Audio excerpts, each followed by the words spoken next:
But the story is getting somewhere.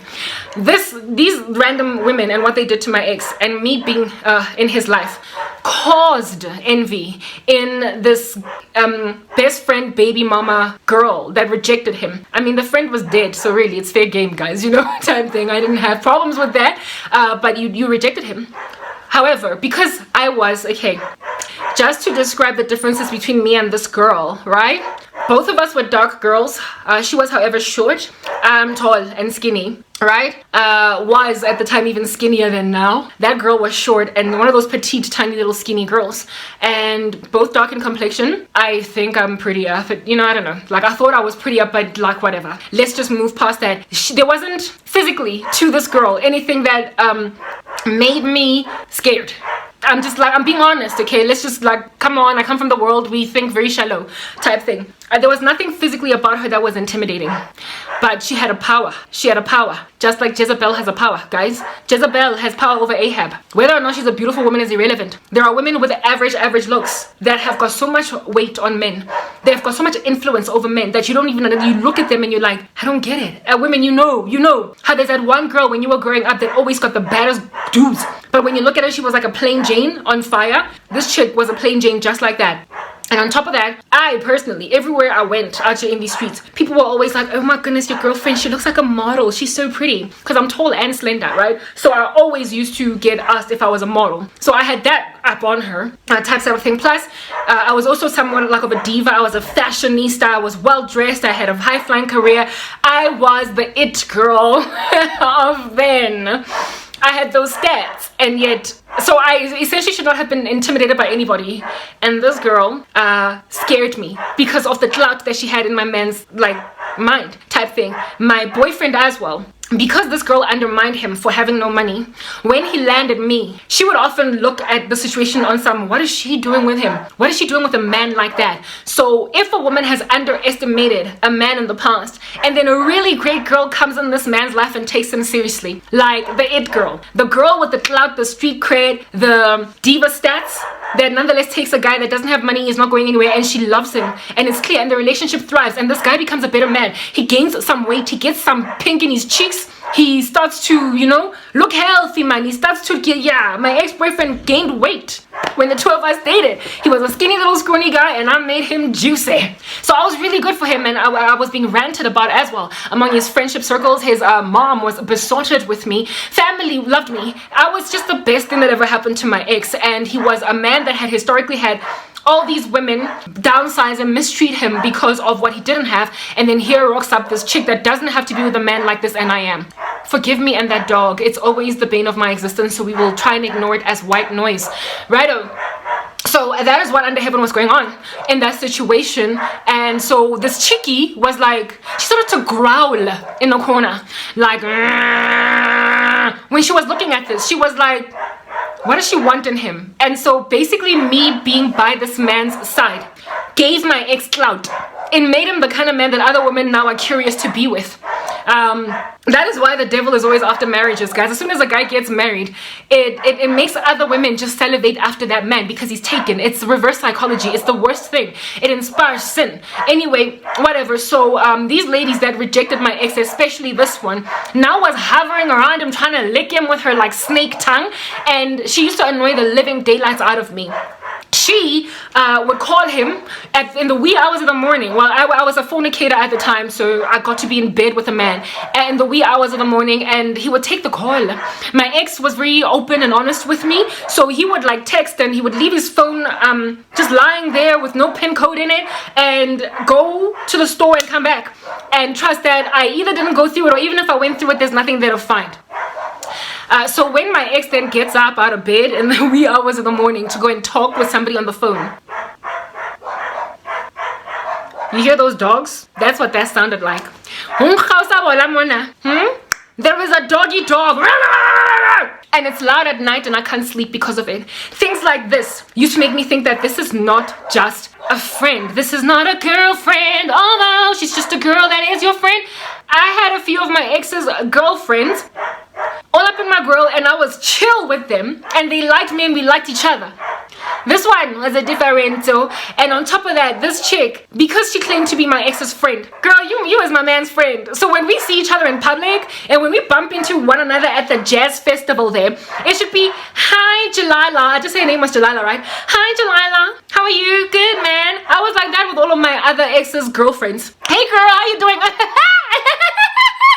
Okay, I see you. But this one, no, I wasn't the one giving the attitude. She always used to be like, hey, let's say my ex's name was Jajumbo. Hey, Jajumbo, how are you? Ah! The kind of hug where you lift your one toe, your one like leg up like that, and she wouldn't even greet me. She would literally glide by. She didn't even say a mean hello, like, you know, one of those hello, and then you go and you like talk to other people. She would like walk right by me and then hug my man. So she had a lot of attitude against me, and on top with unprovoked. We had no history. Remember, she was at loggerheads, enmity, rivalry with my cousin and my cousin's crew when we were growing up. But I was at enmity with her in spirit, in the sense that I was supporting my cousin. So any enemy of my girl is my enemy. So I didn't really have a history with her enough for her to do that with me. And how I even found out that she was rivals with my cousin was because of this thing. I went to my cousin and I was like, girl, there is this girl and I can't deal, girl. Tell me what to do about that girl. And she's like, give me the name, describe her. I know her. She's like that, Vela. No, don't be scared. No, yeah. She's all over. That's when I got all those stories about her dalliances, who she done slept with when she was just a teenage, blah, blah. I was like, trying to comfort myself with the fact that she is a, bit of a Jezebel. Trying to comfort myself with the fact that she's a loose girl. You know, when you pride yourself in a woman's harlotry, you shouldn't love it when people sin. But for me, that was a comfort zone, because for me, it was like, at least she's a bad girl. Hey. But it wasn't enough. I found out all the stories, her dirty laundry from the past, through my cousin. So basically what side of the story that my ex had to give was not the truth about this girl. And so the fact that he even spoke highly of her, while everybody else that could give me a story about this girl basically put out there that she's a bit of a Jezebel, for me it was like, yo, when a man loves a woman, she could be a Jezebel. And he'll be like, no, but I can change her. Here it is that I was panel beating a man and he was trying to panel beat her. Money into sunken costs, it's like paying 10,000 rands to refurbish a car and then you sell it for 5,000. Yeah, I was investing in a man that was investing in another woman. And this chick not only gave me attitude but called my man at strange hours. She also used to ask him for money and he would abide when he never used to bachelor me. So it caused such a nasty sour taste in my mouth that I nearly left him. I basically put an ultimatum, not even an ultimatum, but it was like a test. It wasn't a test, I was actually serious. I was finally, I was so ride or die to this guy and I loved him so much. He was so comfortable that I was not going anywhere, that when it was clear that I was actually leaving, I found out that I was worth his while and that he loved me more than this girl, because he told her, you can't call me anymore at funny hours. You're still my girl, you're my friend, and I love you, and I'm still the godfather of your daughter, and I will always be supportive in that regard, always be there to help, always be there for the girl. But I have a woman and I love her and I can't lose her, so you're gonna have to stop calling me. You're gonna have to, so basically my ex cut ties with this girl. Even her own sister was like, girl, you rejected him, like, leave him alone. So she was causing my ex to stumble in our relationship, looking back, because she knew that there was something worth the while in him, enough for a woman like me to be with him, and whatever it was caused her to just linger around. And I was like, okay, so I'm investing in a project here that is going to be given to some other person. So I literally was 2 seconds out the door and my ex was like, whoa. It was that was a lifesaver. This happened 2 years into our relationship. So I struggled with this fly around the room for 2 years, and I suspect that in that 2 years there were multiple slip-ups between the two of them, where they were my ex and I used to go everywhere together, party everywhere together. There was one time when he came to my place. I was staying with my mom in this very same complex, but another unit down the road. And I had gotten all dolled up, ready to go with my ex. He came to pick me up. He didn't have a car, but he was with his cousin. I was ready to go party with him, and he just came to drop off flowers and chocolates to see me check. Yo, dude, that doesn't happen with me. Like, my ex and I, we were so close. We used to spend so much time together that he never used to come and just see me at my mom's house and then go home. We were leaving. We were always leaving together, and he came to pick me up. Hey,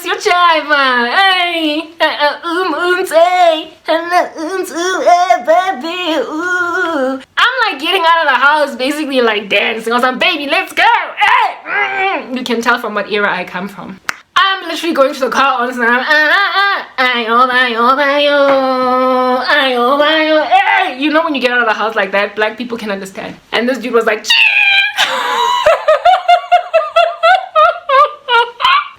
he was like, babe, you can't come with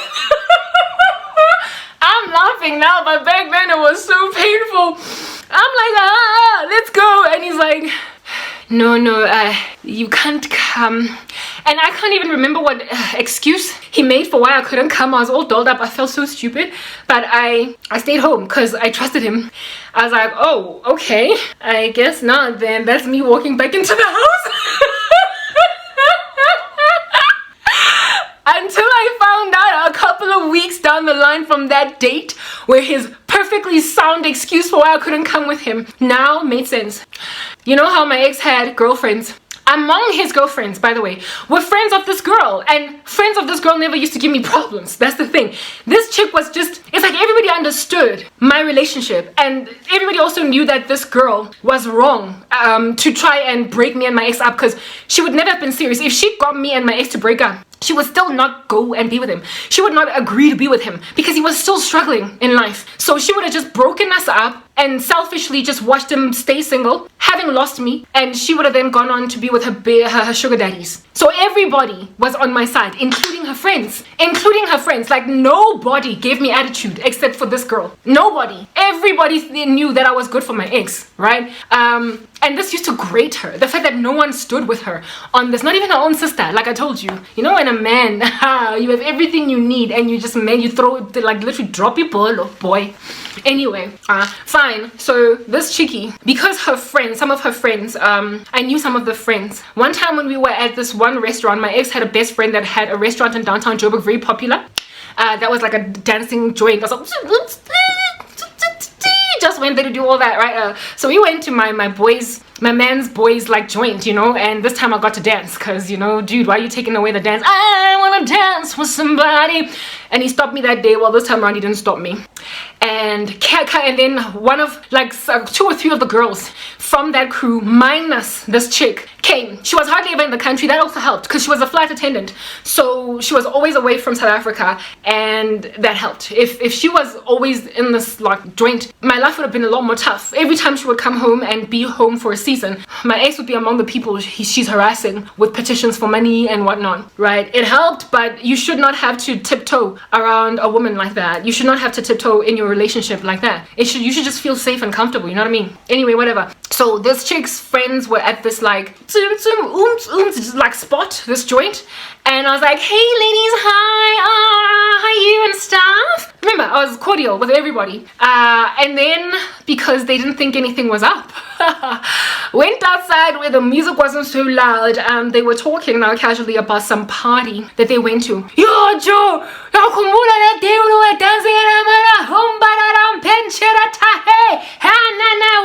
that's them having a conversation I never understood. The language that they were speaking. And then I catch wind of understanding, and I promise you, if it was not for my ex's uncomfortable shuffling, I wouldn't have known there was anything wrong. I just trusted that guy so hard. I trusted him real bad. So I did not think anything of it until I saw that my ex was basically like low key on some, trying to like get them to stop talking.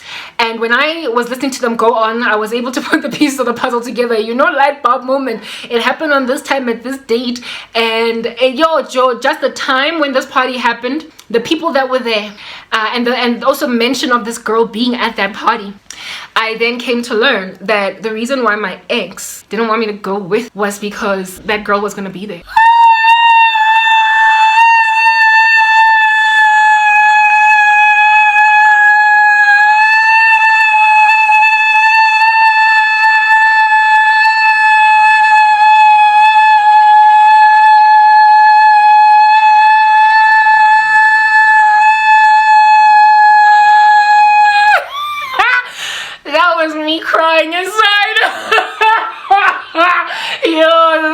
my flames. I might be smiling, laughing now, but guys, it was bad then, okay? So fine. I found out that my ex wanted to keep me away from there because of this girl. I don't know if it was because he wanted to have an affair with her or because this girl had voiced out the fact that she didn't like me and he didn't want me to be uncomfortable in that space. I don't know what he was doing, but things like these, like events like these, made me even more antsy.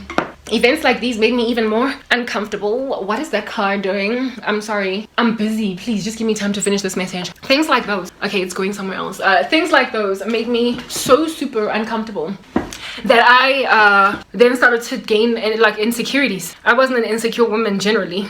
In my relationship, I was quite secure, especially considering my ex had never, other than with this chickie, given me a reason to be insecure. I trusted him. And but this chick, what, like, right? I was like, whoa, am I like competing? And what used to also really get to me was the fact that if this girl had better character, my ex would be with her. That used to eat at me alive. It's almost as if I felt like I was a placeholder. Do you understand? So it really ate at me and my confidence levels and what have you, and I raised it with my ex. Guys, leave me alone, please. I need peace. I raised it with my ex on side, like all the issues and the concerns I had, and he would always be like, Gabo, there's nothing to worry about, blah blah, wada. I would raise it, and but the calls at midnight, 3 a.m, blah blah, never stopped coming in, blah blah. Yeah, like basically my ex did not have the discipline that was required to keep me, and so I threatened to walk out, and he reacted appropriately this time. But it was after 2 years of going to and from with these kinds of stories, eventualities, events unfolding. I don't know if he matured and realized that I can't lose a woman I love that's ride or die for someone that is fluffy and flaccid. I literally to this day still don't know if I'm a player or no. I found out that his loss eventually, but we're gonna get to that juncture point in the story, right? By the time my ex-boyfriend and I broke up, this girl was long date out of the picture. When he told her, I'll still be there, I'll support, I'll help with the support of the kid and da because I'm the god dad, whatever you need, la. But she was so angry at him for telling, because what my ex told her was, look, it's not like you have to disappear or whatever, but you can't call me at these hours. My girlfriend is not comfortable, and on top of that, you can't call me and ask for money anymore. After all, I am somebody else's man, and I cannot be funding the lifestyle of another woman. Blah blah. A mature conversation did my ex have with this girl. He wasn't rebuffing her, he was just telling her boundaries, and her response was to cut him out altogether. So she was very emotionally manipulative. But my ex was like, I guess it's the price I'll have to pay. She did not allow him to see the goddaughter anymore, and my ex was like, she's not my kid, and if she doesn't want me to see the kid, I can't fight for custody or whatever. It kind of hurts, but so I finally gained some kind of relief. I do believe my ex did stumble with this girl, cheat on me basically with her more than once. I believe she was a side piece, but I had never had evidence, I never had proof, and I think that my ex basically made a decision to honor me in this equation because he knew that girl could not be trusted. So for those reasons, like I said, I felt like I was a placeholder, and if this girl was a better woman, I would not have been in the picture. Anyway, my ex then became a fool.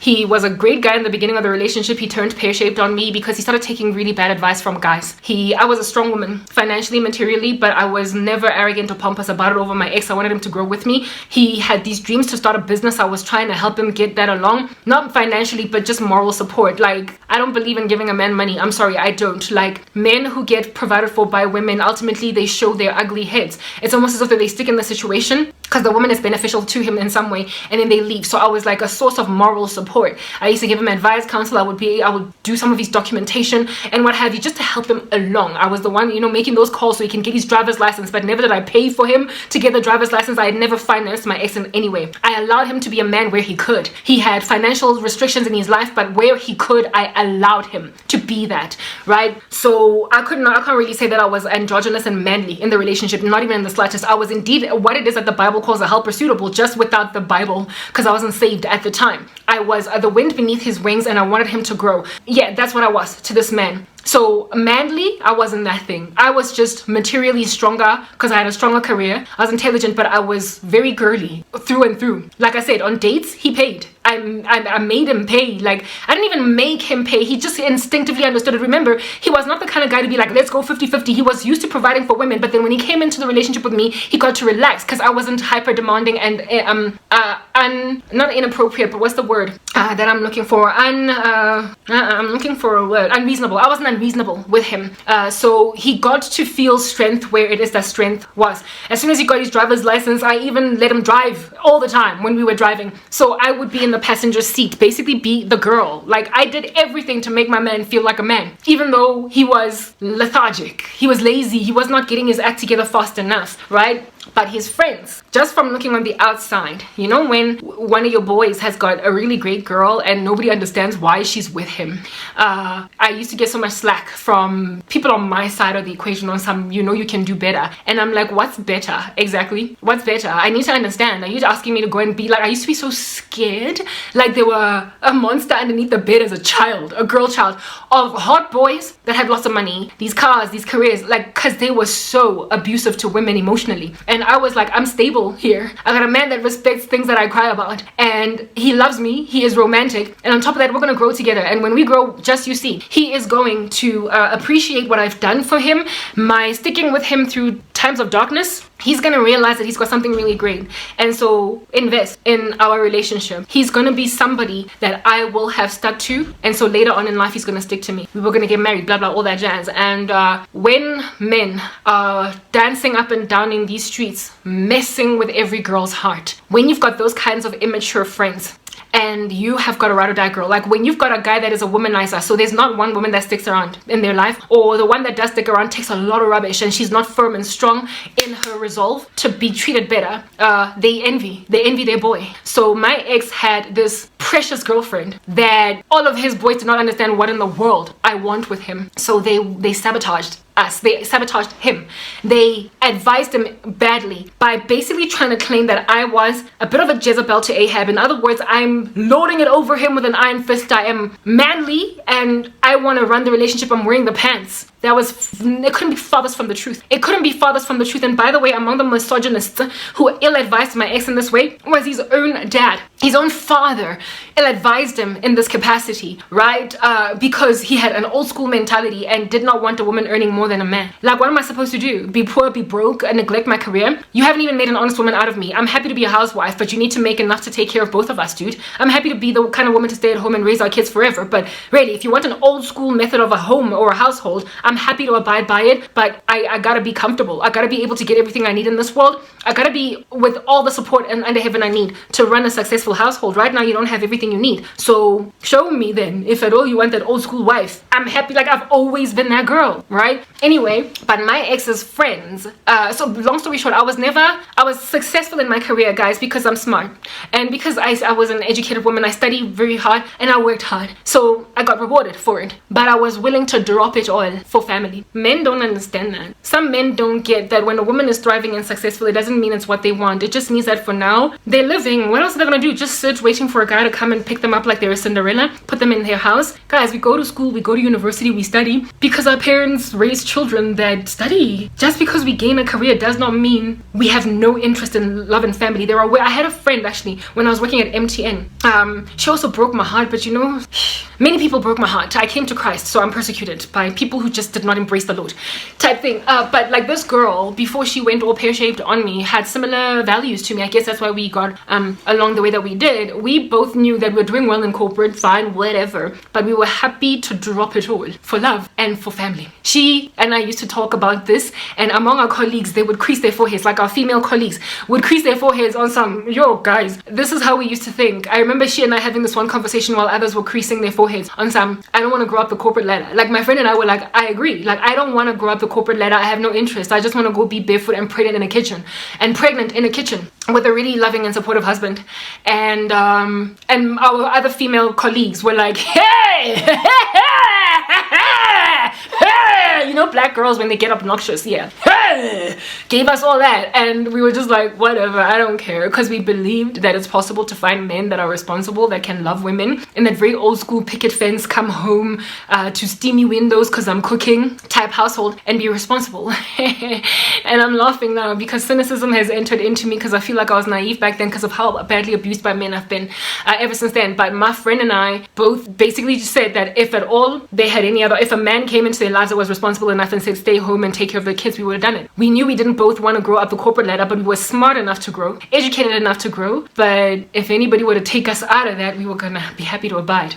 So men, I'm trying to get to a point, and I'm not even supposed to be talking to men right now, but just in case someone listening right now, I'm trying to help you understand that you have thrown out the baby with the bathwater. You have literally destroyed every black woman because of the trauma that you have experienced from the kind of black women that many of these ladies that I'm about to talk about now are. The sun is beginning to set and I'm uncomfortable with lighting sort of kind of evading me, so I will hopefully be able to seal this quickly and just get what I need out the way, right? My ex's friends at the time envied our relationship because they were bad men with bad women. They constantly got with bad women, and it was not always bad women. The good women that came in, they lost them. They were like they slipped through their fingers because they got so badly hurt by these guys that eventually they left and other guys got into their lives. So a guy that has never had a real experience of a relationship with such a ride or die woman that'll stick by your side no matter what, will then look at his boy's girl. I don't know how many of my guys, a woman like me, and this is not to brag or whatever,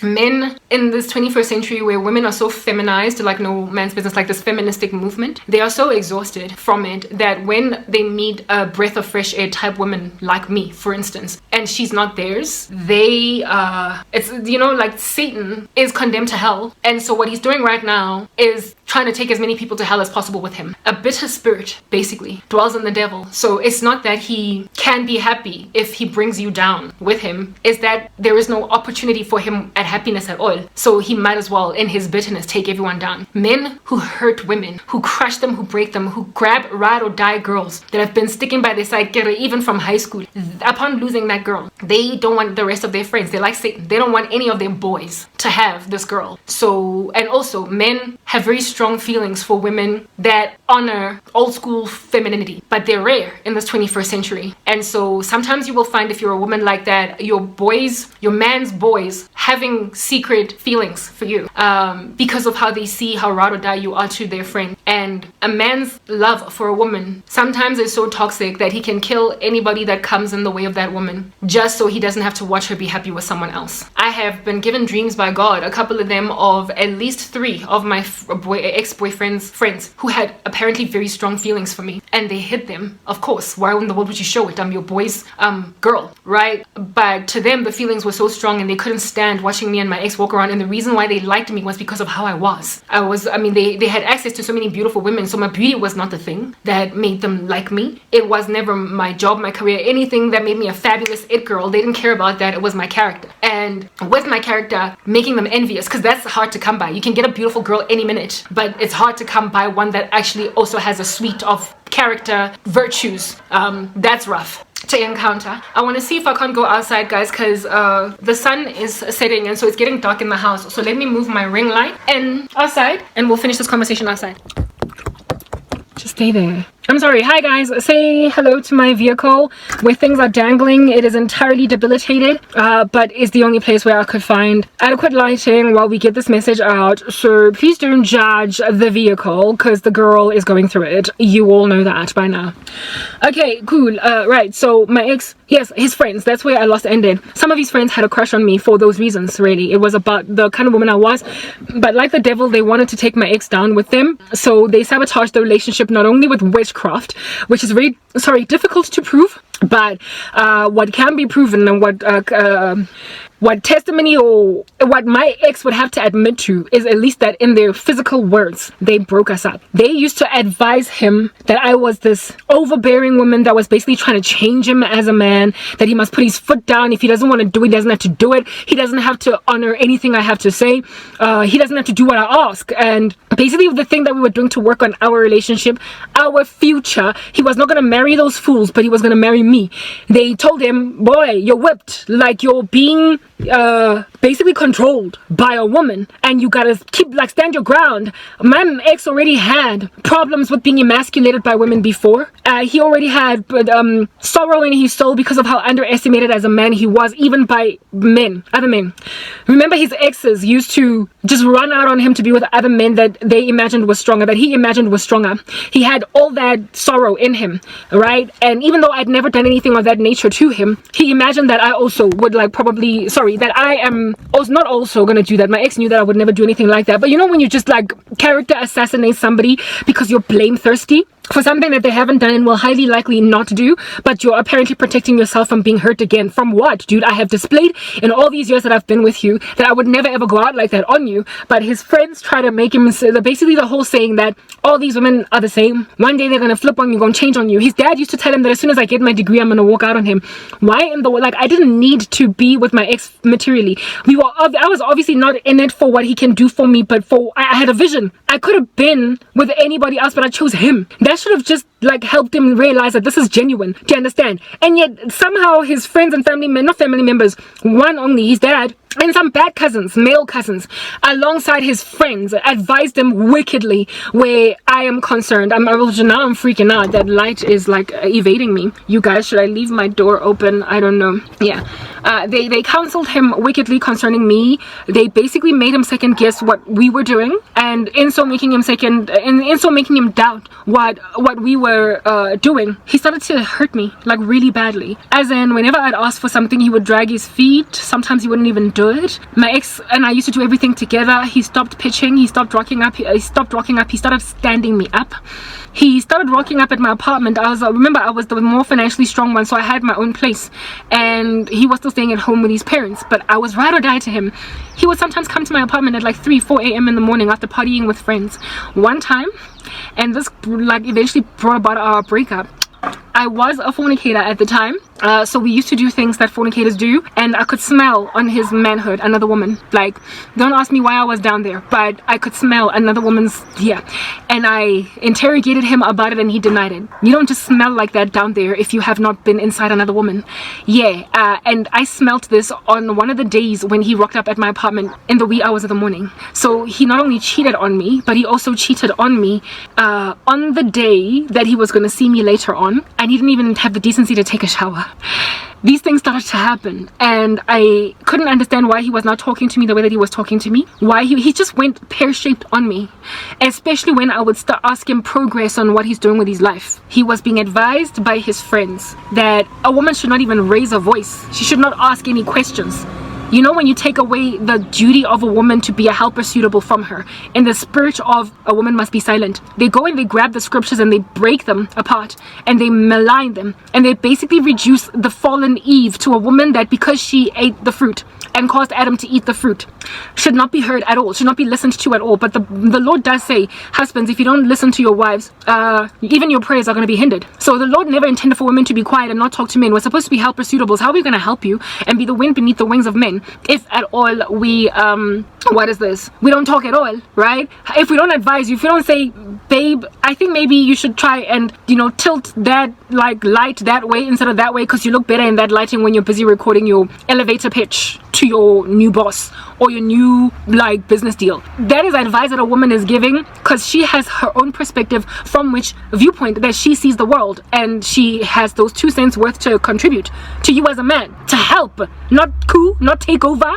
you know what I mean, type thing. And my ex stopped being happy to listen, hear what I have to say. And you know what happens in a man like that? They stop growing. My ex grew leaps and bounds. That's why his mother loved me, okay, during our relationship. And in the last 2 years of our relationship, he got stagnated. He stopped growing because he stopped listening to me, and it got so frustrating. He was so bitter and heartbreaking. He was basically breathing fire out on me when I was the wrong woman to breathe fire out on. Essentially, I became the recipient of vitriol and abuse and attack, emotional abuse. He never used to touch me, from a man that started out alright and then went pear-shaped because of bad advice from men, alongside bad women that he experienced historically. He basically attacked me for things I didn't do. He had already given me it's like he went into a horoscope because he was into astrology, a glass ball because he was into that kind of occult practice, and was like, I foresee that you're gonna be like the girl that didn't want to be with me because I didn't have any money. When I'd already been ride or die 3 whole years of my youth.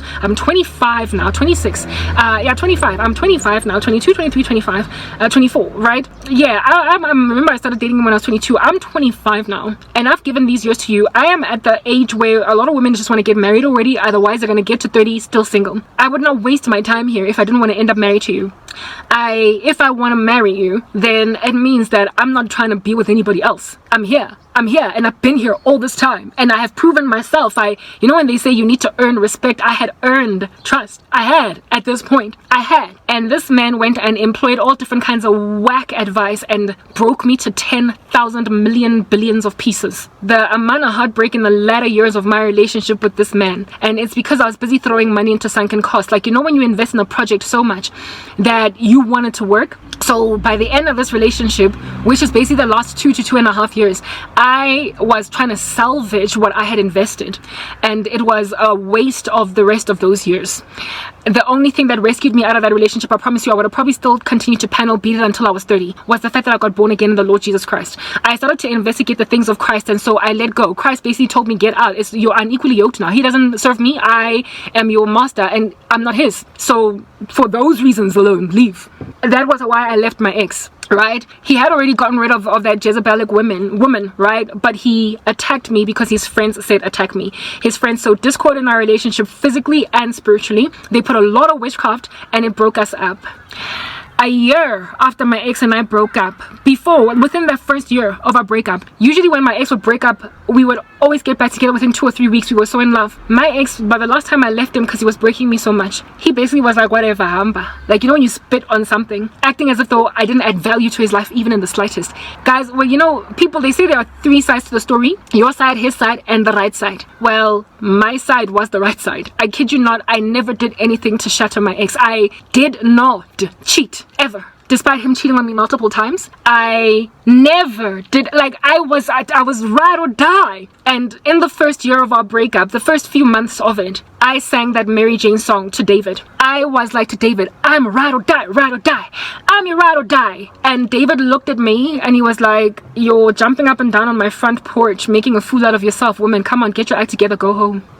The way my ex broke me in the first year of our breakup, I, from the life of me, never imagined he would ever do a 180. I never imagined he would ever come back around from that. And he did, but not before he ended up with the very Jezebel that he thought he was missing out on a lot with. When a woman rejects you as a man, it likely makes you feel very small, and when finally you have everything that makes this woman now want you, you then think you've arrived. My ex, that's the thing, all these guys that I've panel beaten, they never ever got their life together in a bunch until I left, or until we broke up.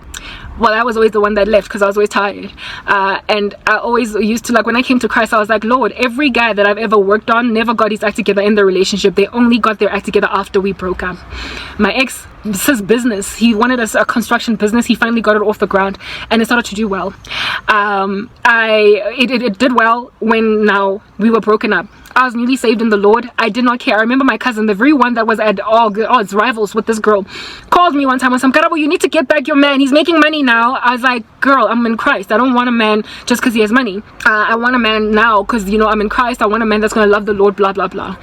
My ex, towards the end of the relationship, that's when his business was starting and he got arrogant as well, right? So to prove that I wasn't even a gold digger or the kind of woman that his friends described me as, not all of them, by the way, some of them, right? Just when he was making money. So basically the kind of, like, what it is that makes women decide to be with a man now all of a sudden. I left him in spite of that. I walked out of the relationship with my ex in spite of the fact that he started to make money because he got rude. So the things that I valued in a relationship, character, virtue, love, romance, that which makes, you know, those small little things, that's what I valued. That's why I was able to be with a poor guy for that long, because he was willing to do those things. They fled out the window. He literally left his manners at the door and imagined that now that he was making money, he could be rude. And that's one of the reasons I left him. There was a myriad. He got cocky, he got arrogant, he was no longer as loving, and on top of that, he cheated on me in such a distasteful way in the end, to a point where I could smell another woman on his manhood, that I was like, this is just gonna, I don't want to get no HIV, I don't want to have my future shattered, my hopes of ever having kids, because now I've got to deal with an STD that might even cause me infertility, even if it's not HIV. I don't want any of that.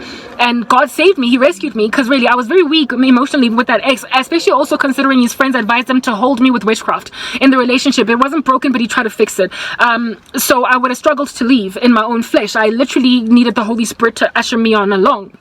I left him therefore at the height of his, or the beginning of the height of his prosperity. And this is a very confusing thing for women who still have a very rotten gold digger mindset. How are you gonna leave a man that you worked on for so long now that he's making money? Well, he's making money and it looks like it was osmosis, you know, transfer money into his case, but alongside the transference of money is the extraction of character. It's okay, like, I'm fine. So when does a man wake up from that loss? Too late. That's when.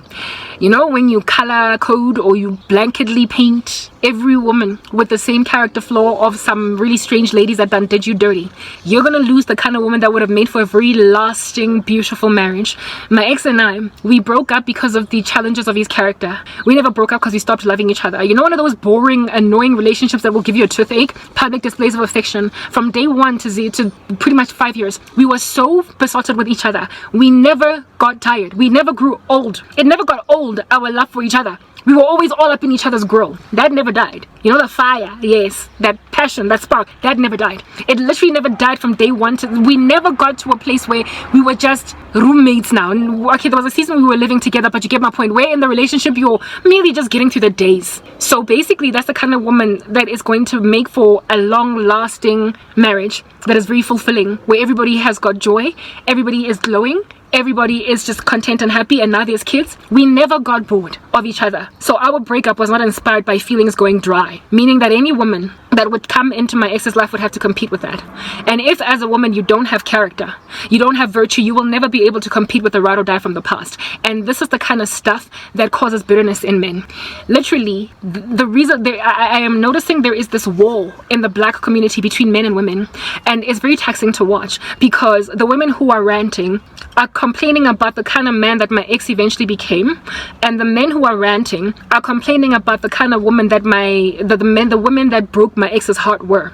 And there is just no middle ground. So everybody's just hitting each other with pans and cups and saucers. I recently did shorts on the issue of the fact that it's dangerous for a woman to be submissive to a man that has not given his life to God, because he's going to abuse her emotionally and abuse his power over her. The number of men that came and spoke vitriol, to a point where I even did a response video to bad comments on my channel, was so bad, and the way that they spoke to me was so harsh. For the kind of woman that I am, I understood them, even though at the time when they were hurting me I responded straight away. I saw them as men who are hitting the wrong woman. I was right. It is uncomfortably dangerous to observe a woman that is very pious, docile, submissive to a man that has not been refined by Christ, because he will abuse her. He will. It's true. So men then need to work on their character in Christ, while women also need to work on their character in Christ. But when you meet a guy that has no interest in being transformed, who's broken and embittered by that brokenness, and you also meet women who are like that on the opposite side of the spectrum, you are going to get loggerheads between these women and these men. My battery is running low, and goodness gracious, what am I gonna do? I'll be back. Oh, goodness. Okay, I had to go inside the house again. One Ishman, come on, just stay. I'm sorry. I had to go inside the house. I'll be back. Alright, stable, just stay, okay? Whew, I'm rushing through this message. I want to get this message out because this is not my property, but I don't want to record in that shack because it gets me underestimated, okay? That's where I have freedom of expression, and I'm rushing because people are gonna get home and whatnot. Anyway, yeah, no, getting lamb-basted and harassed. I'm breathing because I've been running. Getting lamb-basted and harassed all over the show by my ex's friends and my ex got me later on in life lamb-basted, now that the guy had lost me. So now you are punishing me for me being the one who got away. My ex woke up and realized the folly of his way. You know when they say, but you don't know what you got till it's gone. Remember, I used to think I was a placeholder for this woman? Well, finally, my ex got to make me feel 100% like I was a placeholder for her, okay? Because listen to what happened. So when I was dating my ex-boyfriend, at the time I had Facebook, and I had publicly declared him as my man on Facebook. He didn't have any social media at all. And I remember I used to beg him, start his Facebook account so I could say in a relationship with Jojo, whatever it is that I gave him his name. He was like, I social media, I don't want it. I don't care for social media. I couldn't care less. I was like, whatever, you're boring. But I tagged him on all my photos, even though he was nowhere to be found on social media. A couple of years after we broke up, so he dated rough, horrendously. He dated badly after we broke up, and he tried to come back into my life, but by then I was strong in Christ. Remember, he took a year to finally realize what he had messed up, because he was getting in and out of relationships and basically found himself in the same cesspool that he was struggling with in the beginning stages of his dating life before he met me. These gold digger women that are using him, and the guy that rocks up with a few more rands in their pocket, they're happy to run off, right? Plus, they were not as ride or die, as loving, as comfortable to be with. He wasn't as able to be relaxed in the relationship as he was with me. He tried to come back, but by then I was already far gone with Christ, right? I was so consecrated. I was flying on the rooftops, basically, jumping on the rooftops and flying in the sky with Jesus, that given his unrefined state as an unregenerate man, I was like, no, I don't want to be unequally yoked. He got really bitter with that, started to harass me with more witchcraft, but I overcame, whatever, didn't care, right?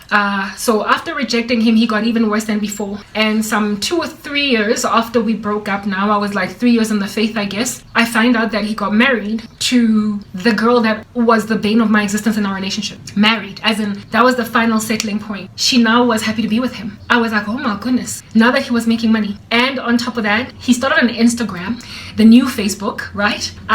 And he posted her in a way that I had asked him in our relationship. So I really felt like I was a placeholder, and it hurt me for all of 5 seconds, because when you're indwelt by the Holy Spirit, you get told what's going on straight away. So something does not break you apart into a million pieces. That's why I'm saying, get yourself some Holy Spirit, that you might gain wisdom. But alongside also gaining wisdom, you also gain understanding. Like, God will literally tell you, give you a word of knowledge while you're busy languishing over something, that it's a game. He's playing a game. I remember finding his Instagram profile. How did I find his Instagram? One of his friends, I was on my sister's Instagram. Yes, I was on my older sister's Instagram, and I noticed that my older sister had made a comment on somebody's Instagram, right? And the comment that she had made was on the Instagram of one of my ex's friends, one of the friends that actually hurt me. So I then clicked on it. No, one of my ex-boyfriend's friends commented on my sister's Instagram, because I noticed his name. I clicked on it and I went into his profile,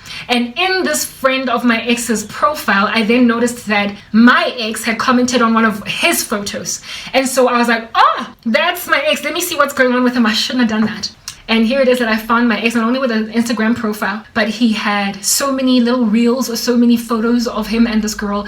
And on top of that, she was his profile pic. It was littered about with mostly photos of her, not even him. I was like, not only does he post her, but she is the main feature in his Instagram profile. You know, when I remember I told you that this girl was a plain Jane. I don't know how many times I went in my mind on something, but I'm prettier, I'm more fabulous, I'm more ride or die. Like, I literally started to look at my stats, and I wanted to compare myself to this Jezebel. And the Lord was like, oh, stop, what are you doing? First of all, get out of that Instagram, okay? First and foremost, let's put that out there. And secondly, this is a game, karabo. You're not gonna go languish, moan, cry, and have me as the Holy Spirit now rock up to comfort you, okay? Stop putting yourself in harm's way, but now that you're in harm's way, I will comfort you. This is a game.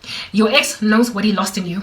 If a man could not land a woman for no other reason than the fact that he didn't have money, so it's not that this girl didn't like you because you are into random murder, you're into random physical abuse of women, like you've got these bad stats, and so a good girl is like, I'm sorry, I don't do guys that beat women. When you lose out on a woman because of that, you had it coming. But when you lose out on a woman because you don't have money, you don't have the right size shoe, the right type of pair of Nike shoes, that is the issue there is not in the man, but it's in the woman. She has character issues. Do you understand? So as a man, you should count yourself blessed when you meet a woman that will love you in spite of what you have or don't have. You should know that you have hit the lottery. You have basically made it. Do you understand? My ex hit bank big time. Not only was I more beautiful than this woman, I looked like a model. I was basically this gem, this diamond chilling in his pocket that he found on the street, disregarded. No, I wasn't disregarded. I wanted him. I chose him. And this diamond was faithful. She was loving. She was ride or die. And he could not even realize when the diamond was sitting on his couch thing, decorating his environment, what he had. Until he not only lost her, but he ended up going back to the very woman that rejected him because he couldn't buy those Nike sneakers, because he could not get that job, he could not get that business deal done, that contract. When as a man you find yourself back into the household of the woman that rejected you when you had no money, and in your past you had a woman that was with you despite money. You will never be comfortable, at ease, content. You will never be able to trust not only the woman that you're with, but yourself with her. You are not relaxed in that state because you have to keep on pleasing the situation. So a mature man admits that on some "I'm messed up" snap, now I'm married to Jezebel. But an immature man reacts in bitterness. A man that learns his lesson is like, shouldn't have done that. But a man that is still trying to be right in pride and arrogance will lash out on the one who got away. Some of the most lovely women are being so abused by ex-boyfriends and even men that come into their life and last all of 5 seconds because they vomited their past pain in these women's lives. They are being so badly abused by guys where this woman was like punyuga bampete, slipped right through his fingers like grains of sand. Women like me are currently being so violently abused by exes who lost us and recent men who came into our lives, but because they never went and got that therapy from Jesus, because they never matured from their past mistakes, because they endured so many Jezebels, they then afflicted us the same way that, like a man that has had the kinds of experiences that my ex had with his Jezebels, when he does not get the right counseling, the treatment that he needs, Christ, for me, I'm not even saying shrink, I'm not saying go and see a therapist, especially in the Black community. People not so much frown upon therapy, but they're not used to it. It's kind of awkward for them. But Jesus is not that awkward shrink you see. You don't have to admit to anybody uncomfortably that, I'm seeing someone about my problems. When you come to Christ, it's like the Lord, right? You can talk about the Lord more easily than you can talk about a shrink, and the Lord is far more effective than a shrink. So a man that goes to Christ and asks him to heal him from the pain of the past so that he does not hurt his future wife based on the pain of the past is a man that acknowledges, if he was like my ex-boyfriend, that he lost a good woman and it literally never got better ever since then, and he needs to mature in not hurting now the woman that is going to come into his future. The same thing is true of a woman that has been hurt by a guy that hurt them for no reason at all. My ex and I are literally the exact same thing. We were perfect for each other because I was the kind of woman that would have been ride or die to a man like him, but then he allowed people to come in the middle of us, create a wedge. So basically I should be bitter and saying, oh, men suck and they all chew and they bite and then they vomit. I should be there, but instead what did I do? My ex hurt me for no reason, and then a year after we broke up, he treated me like good riddance. I went to Jesus on my knees, I groveled, that's what I mean, I snot and trana and everything. Yes, like guys, the amount of tears, I can't even tell you. In the first year of my breakup, especially the first few months of that year, Christ healed me, right? And after he healed me, what did I have? Hope. I was bright-eyed and bushy-tailed. I never looked at all other men as, no, you don't got Jack to give me. I never looked at them like they ain't Jack, because I believed in the power of a holy God to transform even some of the most dusty men. I imagine that the Lord can make perfect anyone who comes to him. Everybody is a new creation when they come to the Lord, right? So for me, I imagine that I would get the version of my ex that never goes pear-shaped on me. The version of my ex that appreciates a helper suitable, that works on his business, on his life, and does not just stagnate, takes my advice, heeds it, and does not listen to bad information or counsel given him by jealous friends and a bad dad with a misogynistic flair. My ex knew that I was great, because you know what, guys, when a mom loves her son, like mama's boy type thing, moms that have got that kind of relationship with their sons rarely ever approve a woman. Moms who have got a clingy, strange little eerie, weird Oedipal looking relationship with their sons rarely ever approve a girl. And my ex-boyfriend was that baby boy to his mom, the kind of mother that would cause any girlfriend coming into the life of a man to be like, yo lo no mama kona petting a painting right, like the kind of like mom that will annoy you the way that every girl stank when she comes into the room. First time I met my ex's mom, it was at the restaurant opening of that friend of my ex's that I told you that had a restaurant, and she gave me hello, like banana peel handshake on some okay, can I please order coffee? I was on some, hey man, how are you? I'm Karabo. And she was like, coffee! Yeah. The sister was sweet and everything, but the mom gave me attitude from the get-go. A couple of weeks down the line, when she saw that her son was becoming fresh, he was gaining weight, he was healthy, he even quit drugs because of me. Yeah, but my ex had so many issues. I told you, panel beating.